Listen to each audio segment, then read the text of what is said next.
शनि जयंती क्या है शास्त्री जी? सबसे पहले तो मैं आपसे ये जानना चाहूंगी, और इसका महत्व क्या है, क्योंकि शनि देवता की तो हम वैसे भी पूजा करते हैं, लेकिन शनि जयंती पर पूजा का क्या महत्व है? देखिए, शनि जयंती का अर्थ है, जयंती तो एक योग होता है जो कि ग्रह और नक्षत्रों के वार, तिथि वार और नक्षत्र के योग से जो बनता है, लेकिन जो विशेष योग बनते हैं तिथि और वार के संयोग से, वह एक अलग योग है जो पंचांग में जिनका वर्णन होता है। प्रायः आप ये समझें कि ज्येष्ठ मास की कृष्ण पक्ष की जो अमावस्या तिथि है, जिसमें सूर्य और चंद्रमा का स्पष्ट अंतर जी 360 अंश में, सूर्य और चंद्रमा दोनों एक ही राशि की, एक ही अंश, एक ही कला और एक ही विकला पर आते हैं अमांत तिथि में, उस दिन शनि जन्मोत्सव यानी शनि का जन्म उत्सव ऐसा कह सकते हैं। श्रुति खरबंदा जी, जिस तरीके से हम बात कर रहे हैं, एक आम जातक को तो मुहूर्त से, पूजा पाठ से और उपाय से लेना देना होता है, तो ऐसे में जब शनि जयंती पड़ेगी तो कौन सा वो मुहूर्त होगा जबकि पूजा पाठ करना सबसे ज़्यादा उचित होगा? देखें, शनिदेव की पूजा यूं तो कहा जाता है आमतौर पर कि शाम को करी जाती है, लेकिन अब जब हम तिथि और मुहूर्त की बात कर रहे हैं तो 18 मई की रात को 9:42 से और 19 मई की रात 9:24 तक जो है ये ज्येष्ठ मास की अमावस्या रहेगी, जिसको हम शनि जयंती यहाँ पे कह रहे हैं। उस दिन वट सावित्री का व्रत भी है। अब बात आती है पूजन की, तो 3 मुहूर्त हैं दिन में, 7:11 सुबह से लेकर 10:35 तक, दूसरा मुहूर्त है 12:18 से दोपहर के 2 बजे तक, और तीसरा मुहूर्त है शाम को 5:25 से 7:07 तक का। ये शुभ मुहूर्त है। पूजा की विधि के बारे में बात करना बहुत जरूरी है, क्योंकि कई लोगों को पता ही नहीं होता कि पूजा की असल विधि क्या है, कौन से मंत्रों का उच्चारण किया जाए जिससे कि फल प्राप्ति हो। कई बार गलत मंत्रों के उच्चारण की वजह से स्थिति उल्टी भी पड़ जाती है। सर रावत जी, आपसे हम जानना चाहेंगे कि पूजा की विधि क्या है और कौन सा वो मंत्र है जिसके उच्चारण मात्र से ही तमाम समस्याओं का समाधान हो जाएगा? जब भी आप शनि का जाप करें उस समय ध्यान में बैठें, और जो मंत्र होता है शनि का, यहां पर जैसे आप देखते हैं टीवी के ऊपर स्क्रॉल चलता है, हेडलाइन चल रही होती है, ऐसे ब्रेकिंग न्यूज चल रही होती है, इसी प्रकार से यहां पर अपने आज्ञा चक्र के ऊपर शनि के मंत्र को लेकर के आना है, और धीरे धीरे धीरे धीरे, क्योंकि आपका ध्यान नहीं भटकेगा, नहीं तो ध्यान भटकेगा। उस समय पर इसके 2 मंत्र हैं, एक बीज मंत्र होता है और एक वैदिक मंत्र होता है। वैदिक मंत्र होता है ओम सम शनिश्चराय नमः, ओम सम शनिश्चराय नमः, और इस मुद्रा में आप बैठ सकते हैं। यानी ध्यान आपका शनि ग्रह के ऊपर होना चाहिए, उसके गर्भ के अंदर ध्यान होना चाहिए, तो वहां से आपको पॉजिटिव एनर्जी आनी शुरू हो जाएगी। जैसे ऑस्ट्रेलिया में अगर मैच हो रहा है और आप वहां से लाइव देखना चाहते हैं तो आप पूरा ऑस्ट्रेलिया का पूरा देखते हैं। इसी प्रकार से जब आपका ध्यान शनि के केंद्र के साथ अटैच्ड होगा तो वहां से पॉजिटिव एनर्जी आपके पास आनी शुरू हो जाएगी। और ऐसे ही इसका दूसरा मंत्र होता है ओम प्राम प्रूम स शनिश्चराय नमः। इस मंत्र का भी आप जाप कर सकते हैं, और नहा धो करके यानी थोड़ा फ्रेश होकर के आपको इस मंत्र का जाप करना चाहिए, तो शनि देव बड़े प्रसन्न होते हैं। लेकिन उस समय एक चीज और ध्यान रखें कि आप तेल का, सरसों के तेल का दीपक जरूर उस समय जला करके रखें, क्योंकि उससे नेगेटिव जो एनर्जी आपके आसपास होती है वो कहीं ना कहीं दूर होनी शुरू हो जाती है और उसका पॉजिटिव इफेक्ट आपको मिलना शुरू हो जाता है। सर, सरसों के तेल की बात हो रही है, पूजा विधि का एक बहुत महत्वपूर्ण अंश है, इस पर आप कुछ कहेंगे? शनि की पूजा कैसे करनी है, यह एक सूक्ष्म रूप से आपको बतलाता हूं कि अपने घर के आंगन में एक चौकी, लकड़ी की चौकी ले लीजिए, और उस लकड़ी की चौकी के ऊपर काले रंग का वस्त्र बिछा करके लोहे की बनी हुई शनि की प्रतिमा स्थापित करें अथवा शनिदेव का चित्र स्थापित करें। उस समय आपका मुख उत्तर दिशा या पूर्व दिशा की तरफ हो सकता है, क्योंकि यही 2 दिशाएं हैं पूजन के लिए। और उसके उपरांत आप एक लोहे के पात्र में सरसों का तेल ले लीजिए अथवा तिल का तिल ले लीजिए, और शनिदेव के ऊपर धारा लगा करके, यदि आपके पास लोहे की श्रृंगी है तो लोहे की श्रृंगी से, अन्यथा लोह पात्र से ही आप शनिदेव की प्रतिमा के ऊपर, लोहे की प्रतिमा के ऊपर धारा लगा के अभिषेक करें। उस समय आप शनि सतनाम स्तोत्र का पाठ कर सकते हैं, अथवा दशरथ कृत, महाराज दशरथ कृत शनि कवच का पाठ करते हैं। अन्यथा यदि आपको यह भी नहीं आती तो वेद में एक मंत्र है, ओम शन्नो देवीरभीष्टये आपो भवन्तु पीतये संयोरभिस्रवन्तु नः। यह वैदिक मंत्र है। देखो, संस्कृत एक वैदिक संस्कृत है और एक लौकिक संस्कृत है। संस्कृत के दो प्रारूप हैं। तो जो वैदिक संस्कृत है वह थोड़ा क्लिष्ट है। अगर आप वैदिक मंत्र का, वेद मंत्र का उच्चारण नहीं कर सकते हैं तो दूसरा एक पौराणिक मंत्र है, ओम नीलांजन समाभासम रविपुत्रम यमाग्रजम छाया मार्तंड संभूतम तम नमामि शनैश्चरम। इस मंत्र के द्वारा शनिदेव को पहले प्रणाम करें जी। और इसके बाद शनिदेव का सूर्यपुत्रो दीर्घदेही विशालाक्षः शिवप्रिया मंदाचार प्रसन्नात्मा पीड़ाम हरतु मे शनि। जो शनि के प्रकोप से पीड़ित हैं किसी भी प्रकार से, चाहे वो मार्केट से पीड़ित हैं, चाहे वह दाम्पत्य से पीड़ित हैं, या ढैया इत्यादि महादशा, या शनि की 7.5, तो उससे यदि आप पीड़ित हैं तो इस मंत्र का जाप करना चाहिए कि सूर्यपुत्रो दीर्घदेही विशालाक्षः शिवप्रियः। ये शनि के 10 नाम हैं। 10 नामों से युक्त यह मंत्र है। इसका उच्चारण करने से अत्यंत शीघ्र शनि की पीड़ा से निवारण हो जाता है। बहुत बहुत शुक्रिया, आपने बहुत महत्वपूर्ण बात बता दी। लेकिन अगर श्रुति जी, मैं आपसे समझना चाहूँ, जैसा कि शास्त्री जी ने जिक्र किया कि लोहे की मूर्ति होती है, आमतौर पर हमने अपने घर में पीतल की मूर्ति देखी है, तांबे की मूर्ति देखी है, चीनी मिट्टी की मूर्ति देखी है, या मिट्टी की क्ले की मूर्ति देखी है। ऐसे में अगर लोहे की मूर्ति ना हो, कहाँ से लेकर आएँ? और क्या पूजा के लिए शनि जयंती को मंदिर जाना ज़रूरी है? क्योंकि हम आजकल नौकरी पेशा लोग हैं बहुत सारे जो मंदिर नहीं जा सकते हैं, वो कैसे पूजा करें, वो कैसे अपनी सिद्धि करें जो चाहते हैं, मनोकामना कैसे पूर्ण करें? शनि जो ग्रह है ऐसा माना जाता है क्योंकि लोग डरते हैं, और ये बात सही भी है कि शनि जो है वो न्याय के देवता हैं। वो एक राशि में 2.5 साल रहते हैं, तो वहाँ का अच्छा या बुरा जो भी फल आपकी कुंडली अनुसार होगा वो आपको देकर ही जाएंगे।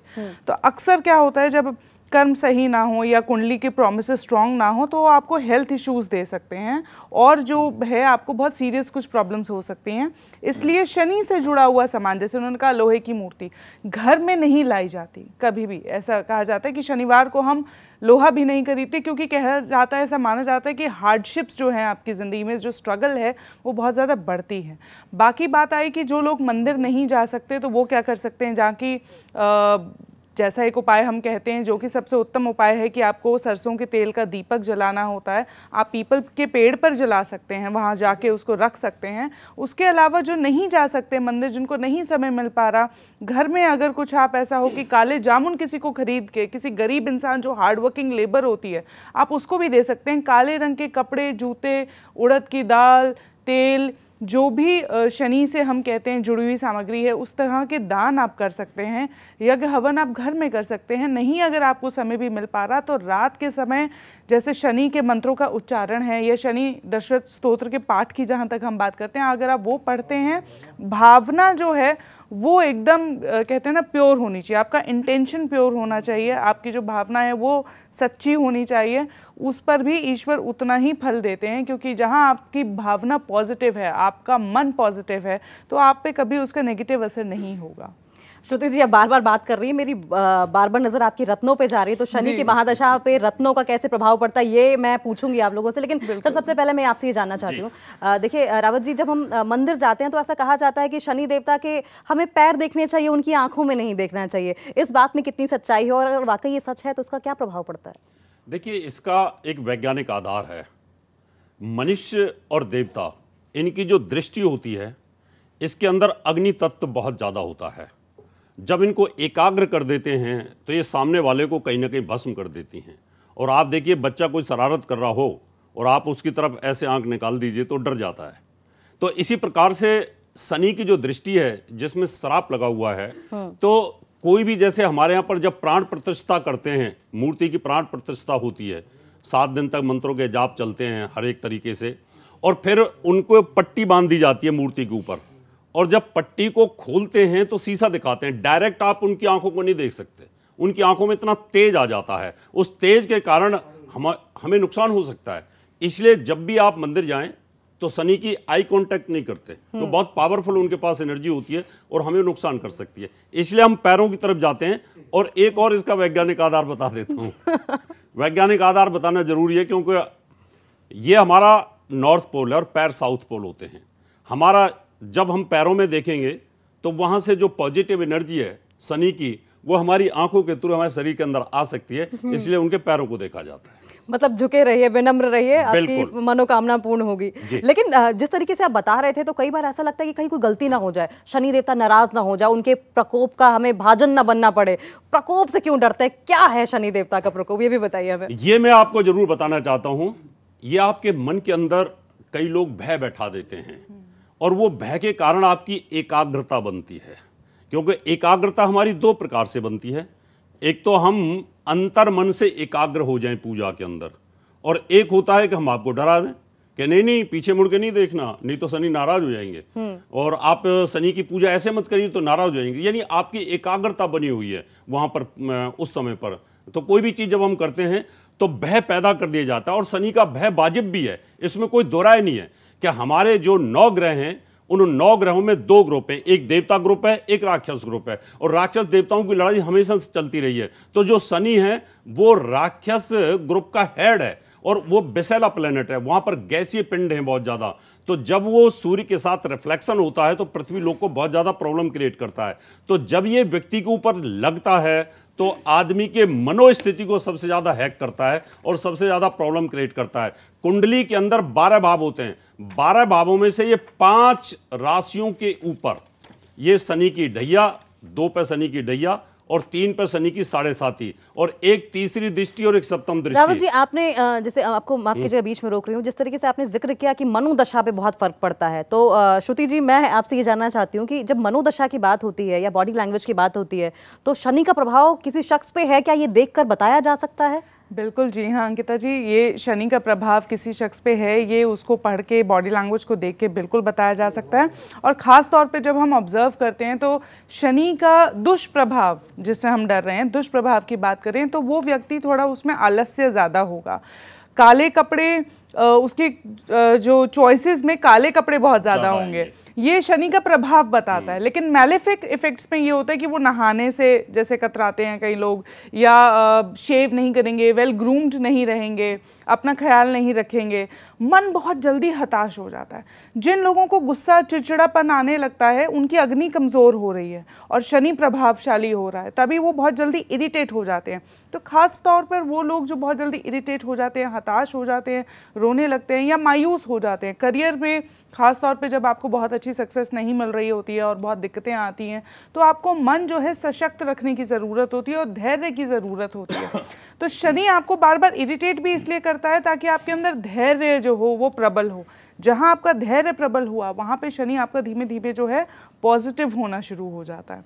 और दूसरी चीज इसके अंदर, शनि हमारे शरीर के अंदर नर्वस सिस्टम को प्रभावित करता है। हमारी जो नसें हैं, जितनी भी वेन्स हैं या हमारे जॉइंट हैं, इन पर शनि का प्रभाव होता है सबसे ज्यादा। और जब शनि हमारे ऊपर लगता है 7.5 शनि की ढैया या महादशा या अंतरदशा में, तो हमारा नर्वस सिस्टम स्लो हो जाता है। इसलिए ऐसे व्यक्तियों को अर्थराइटिक्स आना शुरू हो जाएगा, सर्वाइकल आना शुरू हो जाता है, पैरों में दर्द आना शुरू हो जाता है, गठियाबाई की शुरुआत हो जाती है और वो स्लो हो जाते हैं। यानी जब नर्वस सिस्टम स्लो हो जाएगा तो हमारी बॉडी स्लो हो जाती है और आदमी या तो ऐसे बैठेगा या टेबल पे ऐसे बैठेगा, यानी एक्टिव होकर नहीं बैठ पाता वो कहीं ना कहीं। तो ये हम सामने से देख लेते हैं शनि का कहीं ना कहीं। तो रावत साहब बिल्कुल सही कह रहे हैं, ये बात हड्डियों से जुड़ी समस्या जो होती है अक्सर वो शनि की दी हुई होती है। और बालों का झड़ना गिरना, अक्सर कहा जाता है कि शनि कुंडली में वीक है, प्रोमिसेस वीक हैं, इसलिए बाल भी इंसान के झड़ते हैं और एजिंग बहुत फास्ट होती है। सबसे पहले प्रकाश डाले कि 7.5 और ढैया अलग अलग क्या होता है। मैं बताना चाहता हूं, जब शनि गोचर में चलता है, गोचर का मतलब जब नभ के अंदर, ब्रह्मांड के अंदर वो मूवमेंट करता है, सभी ग्रह सूर्य के चारों तरफ घूमते हैं, जब वो जिस राशि में चलता है तो उस राशि से, क्योंकि बहुत बड़ा पिंड है और दूर है बहुत सारा, तो सूर्य से काफी दूर होने के कारण वो लास्ट ऑर्बिट में, लास्ट कक्षा में होने के कारण वो एक राशि पीछे और एक राशि आगे उनको प्रभावित करता है। यानी जहां वो चलता है 3 राशियों पर शनि की 7.5 चलती है। अभी कुंभ राशि में चल रहा है तो कुंभ राशि से पीछे वाली राशि मकर, उस पर शनि की 7.5 है, लेकिन उतरती हुई 7.5 है। और कुंभ राशि के ऊपर एकदम पीक आवर में शनि की 7.5 है, और मीन राशि के ऊपर सिर पर यानी चढ़ती हुई 7.5 है। यानी 3 राशियों के ऊपर लगातार चलता रहेगा। और 6 राशि आगे एक ढैया लगती है और फिर 10 राशि आगे एक ढैया और लगती है, यानी कर्क राशि के ऊपर और वृश्चिक राशि के ऊपर 2.5 साल के लिए शनि लगेगा और इन पर 7.5 साल के लिए लगेगा। तो 5 राशियों में से 2 राशि पर शनि की ढैया होती है और 3 राशि पर शनि की 7.5 होती है। जब ये 2.5 साल बाद शिफ्ट हो जाएगा तो शनि की ढैया भी शिफ्ट हो जाएंगी, यानी 5 राशियों को हमेशा ये प्रॉब्लम क्रिएट करता है। और शनि की तीसरी दृष्टि 1 और सप्तम दृष्टि 1 और 7 राशियों को, 12 में से 7 राशियों को तंग करता है, इसलिए इसका खौफ होता है, इसलिए लोग इससे डरते हैं, इससे टेंशन में आते हैं कि शनि की दृष्टि न लग जाए, शनि की सप्तम दृष्टि न लग जाए, शनि की ढैया 7.5 लेकिन श्रुति जी अगर तंग करता है तो तंग करने से जो बचने के उपाय हैं वो भी होते हैं, तो क्यों ना एक काम करते हैं एक एक करके हर राशि को क्या उपाय करना चाहिए, क्या प्रभाव पड़ेगा, सबसे पहले उस पर बातचीत कर लेते हैं। देखिए, अगर हम मेष राशि की बात करें, मेष राशि के 11वें भाव में जो है शनि का गोचर है, फिलहाल राहु के नक्षत्र में वो गोचर कर रहे हैं। तो आर्थिक लाभ के तो योग हैं, लेकिन उसके साथ साथ बहुत ज़्यादा पैसा कहीं ब्लॉक होने के भी योग हैं।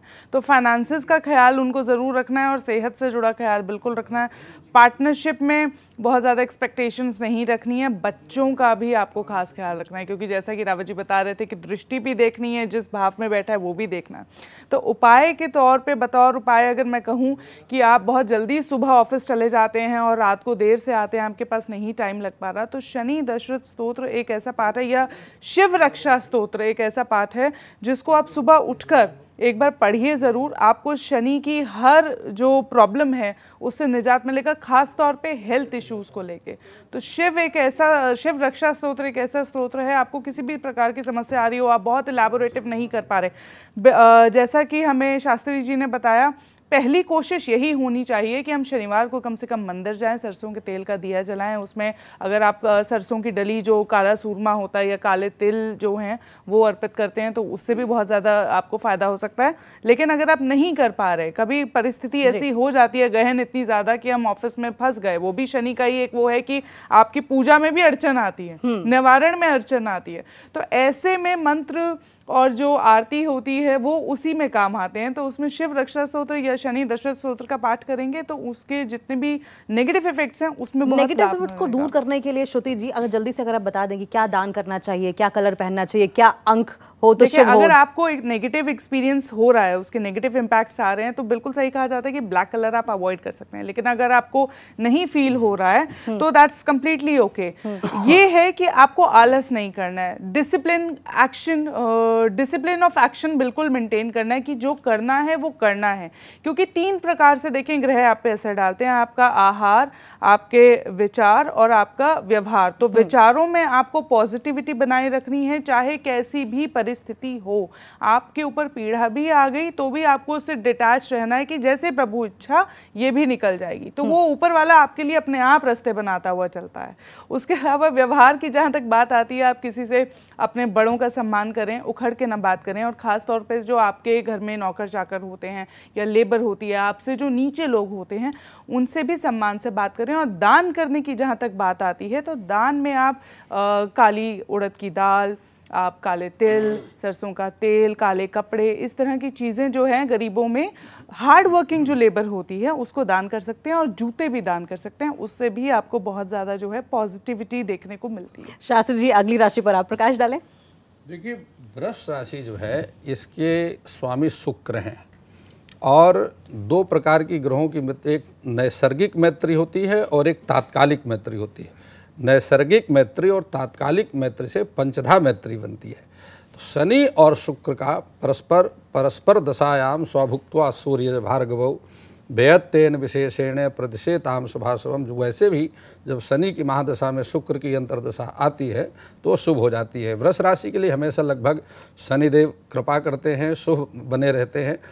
और सबसे बड़ी बात है कि ज्योतिष का काम है सकारात्मकता को उत्पन्न करना। आपके अंदर जो हमारे अंदर ही हमारा जो ये पूरा यद अंडे तद पिंडे, यद पिंडे तद ब्रह्मांडे, और जो है जो ब्रह्मांड में है वही हमारे शरीर में है। तो जो पंच तत्व हमारा जो शरीर है, छित जल पावक गगन समीरा, पंच रचित यह अधम शरीरा। हमारा यह जो शरीर है ये वायु अनिल अर्थेदम भस्मांतम शरीरम कृतो स्मर क्लवे स्मर कृतज्ञम स्मर, ये ऋग्वेद के 40वें अध्याय का 15वें कांड का मंत्र है।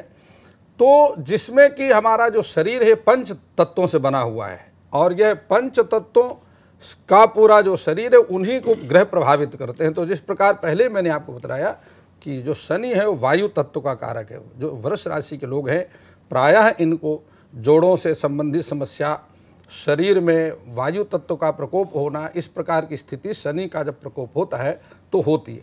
मैं आपको एक बात बतलाता हूँ कि जो वृष राशि के जातक हैं, क्योंकि पीपल का जो वृक्ष है ये ऑक्सीजन देता है हमेशा, इन्हें 8 कम से कम पीपल के वृक्ष लगाने चाहिए। प्रातःकाल सूर्योदय से पहले शनिदेव मंदिर में जाकर के शनिदेव का पूजन करके और वहाँ बैठ करके, क्योंकि शनिदेव के प्रत्याधिदेवता, अधिदेवता और प्रत्याधिदेवता, अधिदेवता ब्रह्मा जी हैं, प्रजापति ब्रह्मा, और प्रत्याधिदेवता उनके यमराज हैं। तो वहाँ बैठ करके उन्हें एकादश रुद्र यानी भगवान हनुमान जी की प्रसन्नता के लिए 11 हनुमान चालीसा के पाठ करना चाहिए। अगर वह 8 पीपल के वृक्ष लगाते हैं, उन पीपल के वृक्षों की सेवा करते हैं, प्रातःकाल सूर्योदय से पहले शनिदेव मंदिर में जा करके साष्टांग प्रणाम करें, दंडवत प्रणाम करें, अपनी गलतियों के लिए उनसे क्षमा मांगे और हनुमान चालीसा के 11 पुरस्चरण करते हैं, तो वृष राशि पर शनि की कृपा बनी रहेगी और उनके स्वास्थ्य की रक्षा करेगी, धन व्यापार की रक्षा करेगी और परिवार में सभी प्रकार के जो शुभ, स्थैर्य, धैर्य, आरोग्यता की कृपा उनकी प्राप्त होती रहेगी। शास्त्री जी, शुभ अंक क्या दान करें, किन चीज़ों से बचें, बहुत संक्षेप में बता दें। देखिए, शनि के लिए सबसे बड़ी बात है कि छाया पात्र का दान किया जाता है। शुक्रवार के दिन लोहे के पात्र में सरसों का तेल रखकर और उसमें प्रातःकाल शनिवार की सुबह उठ करके, जब कोई भी ना देखे जी, और सब लोग सो रहे हों, या निशा सर्वभूतानाम तस्याम जागृति संयमी, उस समय उठ करके सूर्योदय से पहले अपना चेहरा देखे और किसी का चेहरा वो ना देखे, और सूर्योदय से पहले नगर से बाहर जा करके किसी डाकौत को, डाकौत का मतलब जो डाक लेकर के जाते हैं, जो हमारे कष्टों को ले जाते हैं, दुखों को ले जाते हैं, परेशानियों को ले जाते हैं, उनको जा करके वह छाया पात्र दान कर दें। यह शास्त्रोक्त उपाय है। जी, रावत जी, अब आपके पास अगली राशि की बात करेंगे और आप साथ साथ ये भी बताते चलिए कि क्या करें क्या ना करें, कौन सा शुभ कलर है, कौन सा शुभ रंग के साथ साथ कौन सा शुभ अंग भी है। बिल्कुल, मैं सभी दर्शकों को बताना चाहूंगा, मिथुन राशि वालों, आप खुश हो जाओ, प्रसन्न हो जाओ, खूब नाचो कूदो। आज आपकी राशि से मंगल देव निकल गए, यानी मंगल आपकी राशि पे चल रहे थे मिथुन राशि के ऊपर, और मंगल करे दंगल, और मिथुन राशि का वो शत्रु होता है, तो वो निकल गए, तो आप खुश होने का योग बनता है। और आपकी राशि का स्वामी लाभ स्थान पर है बुध, और गुरु के साथ है, और सूर्य के साथ है, और राहु के साथ है। लाभ स्थान पर आपके 4 ग्रह विराजमान हैं। ये बड़ा ही अद्भुत योग होता है। आप एक पन्ना पहन के रखें, पन्ना चांदी के अंदर पहनना चाहिए, छोटी उंगली के अंदर। अगर आप पन्ना नहीं पहन सकते हैं तो आप हरे कपड़े जरूर पहने 1 महीने के लिए, तो यहां पर आपको निश्चित तौर पर बहुत जबरदस्त आपके कैरियर में उछाल आएगा। और इसके साथ साथ यहां पर बृहस्पति सप्तम और दशम का स्वामी होकर के लाभ स्थान पर बैठा हुआ, केंद्र त्रिकोण राजयोग यहां पर बना हुआ है बुध का और साथ में गुरु का, तो आप पुखराज भी पहन सकते हैं। अब हम बात करेंगे आपके शनि की क्या स्थिति रहेगी शनि जयंती के ऊपर, क्योंकि शनि यहां पर आपके भाग्यस्थान पर विराजमान है और मूल त्रिकोण राशि के अंदर विराजमान है। आपकी आयु का स्वामी होकर के बैठा हुआ और भाग्यस्थान पर बैठा है शनि। अगर शनि जयंती पर प्रसन्न हो जाते हैं तो आपके भाग्य को जितना उदय शनि कर सकता है दूसरा प्लेनेट कोई नहीं कर सकता। आपके भाग्य की जिम्मेवारी, उदय करने की जिम्मेवारी शनिदेव के ऊपर है। तो आप नीलम पहन सकते हैं, नीलम पहनेंगे तो जबरदस्त लाभ मिलेगा। अगर आप नीलम नहीं पहन सकते क्यों महंगा होता है, तो नीली पहन सकते हैं। अगर वो भी नहीं पहनते हैं तो आप हर शनिवार को काले कपड़े पहनिएगा। शनि मजबूत होगा तो आपका नर्वस सिस्टम मजबूत होगा, आपका ब्रेन मजबूत होगा, आपका मन मजबूत होगा, तो आपको शनि कहीं ना कहीं बहुत अच्छा फल देने का योग बनाएगा, तो आपको बेनिफिट निश्चित तौर पर मिलेंगे। तो साफ तौर पर देखिए किस तरीके से मिथुन राशि के जो जातक हैं उनके लिए अब अच्छा समय शुरू होने वाला है। तो श्रुति जी, अगली राशि कौन सी होगी और क्या उन्हें करना है, क्या नहीं करना है? अगली राशि की बात करें तो कर्क राशि है, और कर्क राशि के अष्टम भाव में से शनि जो है गोचर कर रहे हैं, और साथ ही साथ जो मैं हाउसेस की इन्वॉल्वमेंट की बात करूं तो 10th हाउस को इन्वॉल्व कर रहे हैं। तो कार्य क्षेत्र में जो है कुछ बहुत सब्सटैंशियल जो है मेजर चेंजेस हो सकते हैं। साथ ही साथ इनहेरिटेंस वगैरह कोई ऐसी संपत्ति से जुड़े हुए जो हैं उनकी लाइफ में कुछ मेजर चीज़ें हो सकती हैं, और ख़ास तौर पे ये थोड़ा सा नेगेटिव साइड पर जाकर बैठ सकती हैं। तो बात करें अगर सेहत की और नेगेटिविटी जो है उसको डिस्कार्ड करने की, तो ये आपको इतना एक चीज़ जो मैं कहूँगी बिहेवियरल एस्पेक्ट जिसे कहते हैं, अपने बर्ताव में जो है वो पॉजिटिविटी लाने की बहुत ज़रूरत है। बहुत जल्दी धैर्य धारण कर लें। धैर्य धारण करेंगे, किसी ने कुछ भी कहा बहुत जल्दी रिएक्शन नहीं देंगे, बहुत जल्दी उस पर कोई जवाब नहीं देंगे, बहुत जल्दी उत्तेजित नहीं होंगे। सोचें समझें फिर बोलें। वाणी दोष लग सकता है क्योंकि अष्टम से दूसरे भाव को देख रहे हैं, तो आपके मुंह से कहीं ऐसा कुछ ना निकले जो किसी और का दिल दुखा सके या आप ही को वो बैकफायर कर जाए। तो ये एक ऐसी रेमेडी, अगर आपने धैर्य धारण कर लिया तो हर रेमेडी पे जो है वो भारी पड़ेगी। साथ ही मैं कहूँगी कि शनि दशरथ स्तोत्र का पाठ ज़रूर करें, और अपने घर में जो काम करने वाले हैं उनको बहुत रिस्पेक्ट से ट्रीट करें, उनको ज़रूर कपड़े और जूतों का दान करें। देखें, शनि अगर मैं अपनी डे टू डे लाइफ में अगर मैं बात करूं तो हमारे जो घर में नौकर चाकर होते हैं या जो हार्ड वर्किंग लेबर होती है उसको भी वो रिप्रेजेंट करते हैं।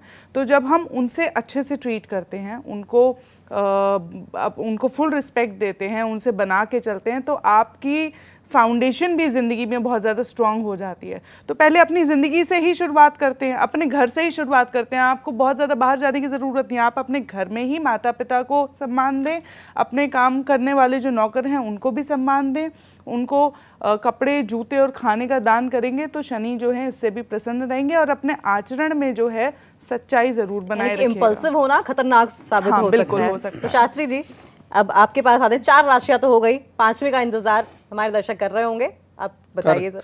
कर्क राशि की बात मुझे करनी है। चलिए सिंह राशि की हम बात करते हैं। देखिए, सिंह राशि एक ऐसी राशि है जिसका स्वामी सूर्य है। ज्योतिष में सूर्य ग्रहाणामपति, सूर्य को ग्रहों का अधिपति माना गया है। यद्यपि शनिदेव सूर्य पुत्र हैं, सूर्य पुत्रो दीर्घदेही विशालाक्षा शिवप्रिय, तथापि किसी कारणवश शनि और सूर्य में मतभेद रहते हैं और वह अपने पुत्र को ही अपना शत्रु मानते हैं, वह अपने पिता को भी अपना शत्रु मानते हैं। ऐसी स्थिति में निश्चित रूप से स्वास्थ्य की दृष्टि से बहुत अच्छा समय नहीं रहता है। हमेशा उद्विग्न चित्त परिखेदित वित्तनाशम क्लेश प्रवास गद पीड़ महाविघातम, शरीर में पीड़ा नित्य बनी रहती, अकारण शत्रु इस प्रकार के उत्पन्न होते हैं। और मिथ्यापवाद वधबंध निराश्रयम चा, मिथ्या झूठे आरोप लगने की संभावना बनती है, और ऐसी स्थिति वह व्यक्ति झूठे मित्र इत्यादि के कारण आरोप में फंस करके कोर्ट कचहरी थाने इत्यादि के चक्कर लगाता रहता है। अब ऐसी स्थिति में करना क्या चाहिए? और निश्चित रूप से उसके मित्र भी बहुत सारे होते हैं। ऐसी स्थिति में एक आप छतरी लीजिए, और उस छतरी के ऊपर, चूंकि शनि का अंक है 8, यदि हो सके तो 8 छतरी लीजिए, और ज़रूरतमंद लोगों को वह 8 छतरी उसके ऊपर 8 अंक लिख करके ओम सन शनैश्चराय नमः, ओम शनै शनै चरति इति शनैश्चरा, जो धीरे धीरे चलता है वो शनैश्चर है, शनि है, तो उसके ऊपर ओम सन शनैश्चराय नमः ऐसा लिख दीजिए। अन्यथा ओम प्राम प्रीम प्रौम सह सन शनैश्चराय नमः इस मंत्र को लिख दीजिए। 8 जरूरतमंद लोगों को वो छतरियाँ बांट दीजिए। इसके अतिरिक्त शनि मंदिर में जाइए, शनिदेव का तेल से अभिषेक करिए, और तेल से अभिषेक करके दंडवत प्रणाम करिए। शनिदेव से अपनी गलतियों के लिए क्षमा मांगिए, और हो सके तो आलू बैगन की सब्जी तेल में बना करके, सरसों के तेल में बना करके, और शनि मंदिर में जा करके तंदूर की रोटियों को लेकर के और आलू बैगन की सब्जी तेल में तलकर भंडारा करिए।